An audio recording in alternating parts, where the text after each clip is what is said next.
അമേരിക്കയുടെ F-35 യുദ്ധവിമാനം തകർന്നു വീണതായിട്ടുള്ള വാർത്ത വരുന്നുണ്ട്. അതായത് ഈ കേരളത്തിൽ വന്ന് പണിയായി അവസാനം കെട്ടിവലിച്ച് കൊണ്ടുവന്ന് തിരുവനന്തപുരം എയർപോർട്ടിൽ ഇട്ട വിമാനമാണ്. ഇതെങ്ങനെയാണ് തകർന്നു വീണത്? മൊത്തത്തിൽ തട്ടിപ്പാണ് വിമാനം. അത് കാലിഫോർണിയയിലെ ലേമൂറിലെ നേവൽ എയർ സ്റ്റേഷന് സമീപമാണ്. ബുധനാഴ്ചയാണ് US നേവിയുടെ F-35 സ്റ്റെൽത്ത് വിമാനം തകർന്നു വീണത്. ഇത് നേവിയുടെ തന്നെ പത്രക്കുറിപ്പിൽ പറയുന്ന കാര്യമാണ്. പൈലറ്റ് സുരക്ഷിതമായിട്ട് പുറത്തേക്ക് ചാടിയിട്ടുണ്ട്. അപകടത്തിൻ്റെ കാര്യമൊക്കെ അവർ അന്വേഷിച്ച് വരികയാണെന്നാണ് പറയുന്നത്. റഫ് ഫ്രൈഡേസ് എന്നറിയപ്പെടുന്ന സ്ട്രൈക്ക് ഫൈറ്റർ സ്ക്വാഡ്രൺ VF-125ലേക്കാണ് സ്റ്റെൽത്ത് ഫൈറ്ററിനെ നിയോഗിച്ചതെന്നും നാവികസേന പറയുന്നുണ്ട്. പൈലറ്റുമാരെയും എയർ ക്രൂകളെയൊക്കെ പരിശീലിപ്പിക്കുന്നതിന് ഉത്തരവാദിത്തമുള്ള ഒരു ഫ്ലീറ്റ് റീപ്ലേസ്മെൻറ്റ് സ്ക്വാഡ്രനാണ് ഈ പറയുന്ന VF-125 എന്ന് പറയുന്നത്. ഫ്രെസ്നോ നഗരത്തിന് ഏകദേശം ഒരു 37 മൈൽ തെക്കായിട്ട് സ്ഥിതി ചെയ്യുന്ന Lemoore Naval Air Station West കാഡിലാക്കിനും സൗത്ത് ഡിക്കൻസൺ അവന്യൂവിനും സമീപമുള്ള ഒരു വയൽ പോലത്തെ സ്ഥലത്താണ് വൈകിട്ട് 6:30 തകർന്നു വീണിട്ടുള്ളത്. ഇത് വികസിപ്പിച്ചിട്ടുള്ളത് ലോക്ഹീഡ് മാർട്ടിനാണ്. F-35C ലൈറ്റ്നിങ് 2 ആണത്. US നാവികസേനയുടെ F-35 ജോയിൻറ്റ് സ്ട്രൈക്ക് ഫൈറ്റർ കുടുംബത്തിൻ്റെ മറ്റൊരു വകഭേദം കൂടിയാണ്.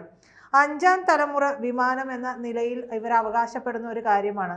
ആദ്യം സൂചിപ്പിച്ചതുപോലെ നമ്മുടെ നാട്ടിൽ കെട്ടി വലിച്ചുകൊണ്ട് പോയതാണ്. ഈ സാധനം ഇവിടെ കൊണ്ടപ്പോൾ അതിൻ്റെ പൈലറ്റ് എന്ന് പറയുന്ന മനുഷ്യന് ഇതിൻ്റെ താഴെ തന്നെ കുടയും പിടിച്ചിരിക്കുന്ന ഒരു അവസ്ഥ ഉണ്ടായിട്ടുണ്ട്. അപ്പോൾ അത്രത്തോളം അവർ വളരെ പൊന്നുപോലെ ഇതിൻ്റെ കാര്യങ്ങളൊന്നും കൊണ്ടുപോകരുത്, ആരും കൊണ്ടുപോകരുത് എന്ന് പറഞ്ഞ് പൊന്നിപ്പൊരുതി ഇരിക്കുന്ന ഒരു സംഭവമാണ്. പക്ഷെ അത് നമ്മുടെ നാട്ടിൽ വന്നു, അതിന് പല കാരണങ്ങളൊക്കെ പറഞ്ഞു, പല ഊഹാപോഹങ്ങൾ അതിൻ്റെ പേരിൽ പറഞ്ഞു.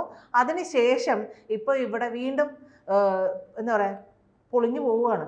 ഈ പൊളിഞ്ഞു പോകുമ്പോൾ അമേരിക്കയുടെ കൂടി ഒരു ആത്മാഭിമാനം ഇടിഞ്ഞു പോകുന്ന കാര്യം ഉണ്ടാകുന്നുണ്ട്. 2 വിമാനങ്ങൾ കൊണ്ടുവന്നപ്പോൾ നമ്മൾ പറഞ്ഞത് F-35 നമുക്ക് വേണ്ട എന്നുള്ളതാണ്. ആ രീതിയിലുള്ള തീരുമാനം നമ്മൾ എടുത്തിരുന്നതുമാണ്. എയർ ഷോയിൽ കൊണ്ടുവന്നപ്പോഴും പറഞ്ഞിരുന്നതാണ്. ഈ ഒരു കാര്യം കൂടി പുറത്തേക്ക് വരുമ്പോൾ അമേരിക്കയെ സംബന്ധിച്ച് അമേരിക്ക ഈ എന്താ പറയുക അവരുടെ യുദ്ധോപകരണങ്ങളൊക്കെ വിൽക്കാൻ ശ്രമിക്കുന്ന സമയത്താണ് ഈ ഒരു തകർന്ന് വീഴൽ ഉണ്ടാകുന്നത്. അത് അവരെ സംബന്ധിച്ച് വലിയ ഇടിവ് തന്നെയാണ്. മാത്രമല്ല കൂടാതെ ഇവർ പറയുന്ന വിമാനം വാങ്ങാൻ പലരും പിൻവാങ്ങുന്ന ഒരവസ്ഥയുണ്ട്. അത് കേരളത്തിൽ വന്ന സമയത്തായെങ്കിലും അത് അങ്ങനെയുള്ള ഒരു തീരുമാനങ്ങൾ പല രാജ്യങ്ങളും എടുക്കുന്നതായിട്ടുള്ള തീരുമാനങ്ങളൊക്കെ വന്നിരുന്നു അല്ലേ? യൂറോപ്യൻ രാജ്യങ്ങളിൽ, അതായത് പ്രത്യേകിച്ച് നാറ്റോ സഖ്യകക്ഷികളോട് അമേരിക്ക ഈ പറയുന്ന ഡിഫൻസ് എക്സ്പെൻഡിച്ചർ കുറയ്ക്കാനായിട്ട്, അമേരിക്കയുടെ ഡിഫൻസ് എക്സ്പെൻഡിച്ചർ കുറയ്ക്കാനായിട്ട് ഈ നാറ്റോയിലേക്ക് കൂടുതൽ നിക്ഷേപം നടത്തണമെന്ന് ആവശ്യപ്പെട്ടിരുന്നു. ആ നാറ്റോ രാജ്യങ്ങളോടെല്ലാം ഇവർ പറഞ്ഞ കാര്യം എന്ന് പറഞ്ഞാൽ F-35 വാങ്ങണമെന്നാണ്, അമേരിക്കയുടെ കയ്യിൽ നിന്ന് വാങ്ങണമെന്ന് പറഞ്ഞു. അപ്പോൾ ഈ പറയുന്ന കേരളത്തിൽ വന്ന് ഈ പറയുന്ന വിമാനം കേടായി കിടന്നപ്പോൾ UK പറയാതെ പറഞ്ഞ ഒരു കാര്യമുണ്ട്. അത് ഇതാണ്, ഈ വിമാനം കൊള്ളില്ല എന്നുള്ളത്. അങ്ങനെ പറഞ്ഞതിൻ്റെ അടിസ്ഥാനത്തിൽ ഇത് ചൂണ്ടിക്കാണിച്ചുകൊണ്ട് ഈ വിമാനം ഭയങ്കര എക്സ്പെൻസീവാണ്, ഇത് ഷോർട്ട് ലൈഫാണ്, ഇത് ദീർഘകാലം ഉപയോഗിക്കാൻ കഴിയില്ല. നമുക്കറിയാമല്ലോ മിഗും മിറാഷും അടക്കമുള്ള യുദ്ധവിമാനം, സുഖോയി അടക്കമുള്ളത് നമ്മൾ ഏതാണ്ട് 19 കൊല്ലമായിട്ട് ഉപയോഗിക്കുന്ന വിമാനങ്ങളാണ്. അപ്പോൾ ഇത്തരത്തിൽ നമ്മളുടെ കയ്യിൽ ഈ യുദ്ധവിമാനങ്ങൾ ദീർഘ ആയുസുള്ള യുദ്ധവിമാനങ്ങളാണ് പലപ്പോഴും ഉള്ളത്. പക്ഷേ ഈ അമേരിക്കയുടെ F-35 കുറഞ്ഞ കാലഘട്ടമേ ഉപയോഗിക്കാൻ കഴിയുള്ളൂ. എന്നാൽ ചിലവാണെങ്കിലോ അതീവ ഭാരിച്ചത്. അങ്ങനെ ഭാരിച്ച ചിലവുള്ള F-35 ഞങ്ങൾക്ക് വാങ്ങാൻ കഴിയില്ല എന്നുള്ളതിനെ പറയാതെ പറയുക കൂടിയാണ് UK ഈ പറയുന്ന HMS പ്രിൻസ് ഓഫ് വെയിലിൽ നിന്ന് കേരളത്തിൻ്റെ തിരുവനന്തപുരത്ത് വന്നിറങ്ങിയ വിമാനം വർക്ക്ഷോപ്പിൽ കയറ്റി ഹാങ്ങറി കയറ്റി പണി ചെയ്യിച്ചപ്പോൾ അമേരിക്കയോട് പറഞ്ഞത് എന്നുള്ള ഒരു തിയറിയുമുണ്ട്. അതെ, ഈ പറയുന്ന വിമാനം എന്ന് പറയുന്നത് 2019 നാവികസേനയുമായി F-35C ആദ്യത്തെ പ്രവർത്തനമൊക്കെ നടത്തുകയാണ്. അതിനുശേഷം USS കാൾ വിൽസൺ പോലെയുള്ള കാരിയറുകളിലൊക്കെയാണ് ഇത് വിന്യസിച്ചത്. ചെലവ് വർധന കൂടുതലാണ് ഈ പറയുന്നത്. അതിൻ്റെ സ്റ്റെൽത്തിന് ഉപയോഗിക്കുന്ന ആ ഒരു കാര്യമുണ്ടല്ലോ, അതിന് തന്നെ വലിയ കോടിക്കണക്കിന് രൂപയാണ് എന്നാണ് പറയുന്നത്.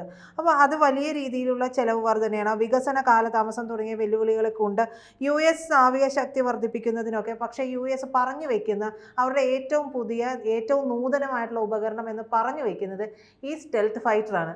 ആ സ്റ്റെൽത്ത് ഫൈറ്ററിന് എത്രത്തോളം കേപ്പബിലിറ്റി ഉണ്ട് എന്നുള്ള കാര്യം കൂടി നമുക്ക് ഇതിൽ നിന്ന് മനസ്സിലാകുന്നുണ്ട്.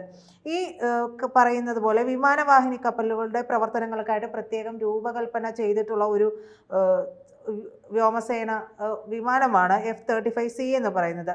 മറൈൻ കോർപ്സായിട്ടൊക്കെ താരതമ്യപ്പെടുത്തുമ്പോൾ വലിയ ചിറകുകളും ശക്തിയേറിയ ലാൻഡിംഗ് ഗിയറും ഒക്കെ ഇത് ഉൾക്കൊള്ളുന്നുണ്ട്. ഇത് ചില വിമാനവാഹിനി കപ്പലുകളിൽ കാറ്റപ്പൾട്ട് വിക്ഷേപണങ്ങൾക്കോ അറസ്റ്റ് ചെയ്ത ലാൻഡിംഗ് സൗകര്യങ്ങൾക്കൊക്കെ സാധ്യമാക്കുന്നുണ്ട്. അതിൻ്റെ സ്റ്റെൽത്ത് കഴിവുകൾ നൂതന റഡാർ സംവിധാനങ്ങളെ ഒഴിവാക്കാനായിട്ട് അനുവദിക്കുകയും ചെയ്യുന്നുണ്ട്. അതേസമയം active electronically scanned array radar, distributor aperture system എന്നിവ ഉൾപ്പെടെയുള്ള അതിൻ്റെ അത്യാധുനിക ഏവിയോണിക്സ് സമാനതകളില്ലാത്ത സാഹചര്യ അവബോധം നൽകുന്നു എന്നൊക്കെയാണ് അവർ അവകാശപ്പെടുന്നത്. പക്ഷേ ഈ പറയുന്ന യാതൊരു അവബോധവും ഇതിൽ പോകുന്നില്ല എന്നുള്ളത് നമുക്ക് മനസ്സിലാവുകയും ചെയ്യുന്നുണ്ട്. ഈ പറയുന്ന സാധനം കെട്ടിവലിച്ചു കൊണ്ടുപോകുന്ന സമയത്ത് നമുക്ക് ഏതാണ്ട് 8 ലക്ഷത്തോളം രൂപയാണെന്ന് തോന്നുന്നു വാടക ഇനത്തിൽ കിട്ടിയത്. ഇന്ത്യക്ക് ഉണ്ടായ ഒരു നേട്ടം അതാണ്.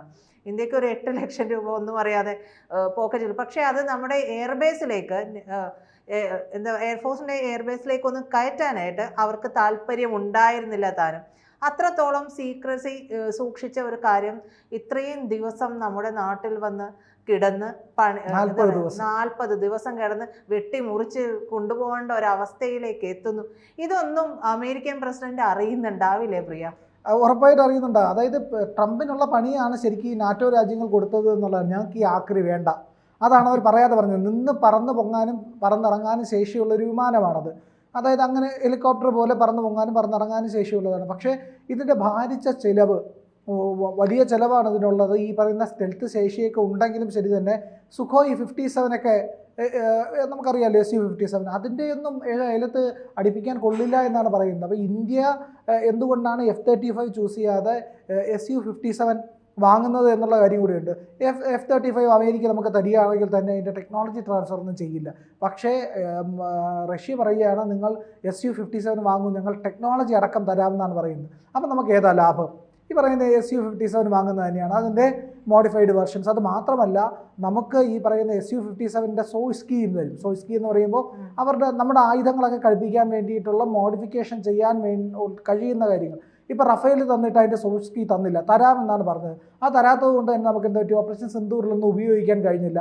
അതിൽ അവർ നിർമ്മിച്ചിട്ടുള്ള ചില ആയുധങ്ങൾ മാത്രമാണ് ഉപയോഗിക്കാൻ കഴിയുക. നമ്മളുടെ മിസൈലുകളൊന്നും അതിൽ ഘടിപ്പിക്കുന്നതിന് ചെറിയ പ്രശ്നങ്ങളുണ്ട്, സാങ്കേതിക പ്രശ്നങ്ങളുണ്ട്.